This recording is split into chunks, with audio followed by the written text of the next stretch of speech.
Hello, mummy అయితే sponge dosa అయితే వేసింది. ఇట్లా మెత్తగా ఉంటుంది, బాగుంటుంది. దాంట్లోకి అయితే అనపగింజల కూర, అక్కడక్కడ ఆలు కూడా వేసింది, బాగుంటుంది అని తినడానికి. సో ఈ రెండు కాంబినేషన్ అనేది హెవెన్ అనమాట, చాలా టేస్టీగా ఉంటుంది. మీరు కూడా ఎప్పుడైనా ఒకసారి ట్రై చేయండి. Thanks mummy. ఇప్పుడైతే టేస్ట్ చేస్తున్నాను. టేస్ట్ చూడు ఫస్ట్.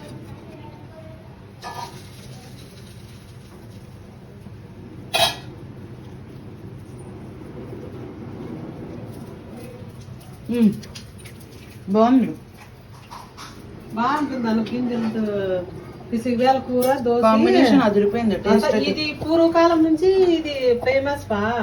తెలియదు నాకు. పిసివేల టేస్ట్ అయితే చాలా బాగుంది. అన్నము సంక్రాంతి పండక్కి, అదే దోశ సంక్రాంతి పండక్కి అట్లా బాగా చేస్తాండి. అవి కూడా ఏమంటారు దీనిని, పిసికి బెల్ల కూర. పిసివేల కూర కారం ఉప్పు కరెక్ట్గా వేస్తానా. సూపర్ ఉంది.